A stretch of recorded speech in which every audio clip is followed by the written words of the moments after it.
जी कंहिंखे थी जवाब ॾी? मूं त तोखे सॾु कोन कयो। मामा अलाए छो मूंखे ईअं थो महसूस थिए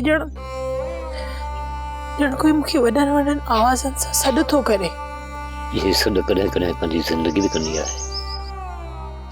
जेके वजूद सां टकराए वापसि हलिया वेंदा आहिनि। ॿुधाए कंहिं यादि कयो अथई? ॿुधाए। मामा सदोरीअ खे सभु यादि अथमि।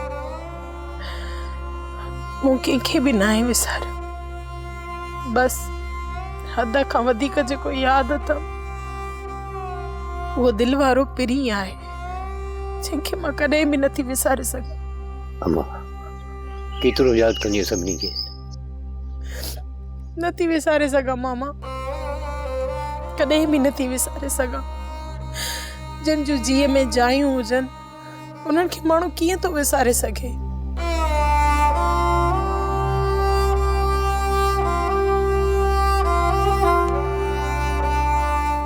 सच चयो अथई सदोरी जी। दिलि वारा सॼण कॾहिं बि दिलि त न रहंदा, हर वक़्तु उहे यादि रहंदा,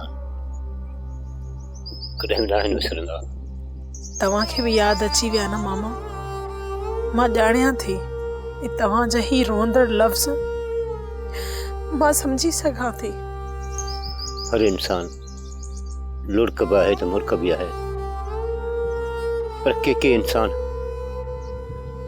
लुड़कनि सां ॻोहियल मिटीअ मां ठहियल हूंदा आहिनि जेकी सॼी दिमाग़ उसीरे सां नींहुं लाए छॾींदा आहिनि। उन इंसाननि में तव्हां बि आहियो। मां सम्झां थी त तव्हां उन्हनि दर्दनि उन्हनि लुड़कनि खे हारायो आहे। नथी, दर्द कातिल आहे, जीआरींदा विया आहिनि त मारींदा विया आहिनि। हा मामा तूं सच थो चवीं। सदोरी जेकॾहिं मूंखे तो जहिड़ी धीउ न मिले हां त रब ॼाणे ॿार त फना थी वञे हा। तोखे ॾिसी त मूंखे हौसलो मिलियो आहे थी। ॾुखनि जी हयाती छो ड्रिगी थींदी आहे? छो ही हयाती असांखे ॾुख दर्द सूर अणखुट थी ॾे? इहे छो थींदो आहे मामा?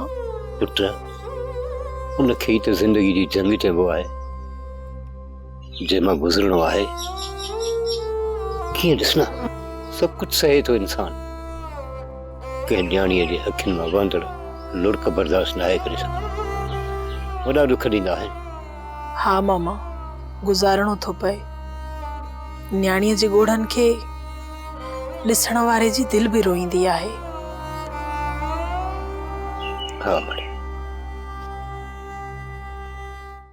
सोप सीरियल सिंध जाई तमाम एपिसोड्स ॾिसो हाणे HD क्वालिटीअ में। विज़िट करियो असांजो YouTube channel Sindh TV HD drama.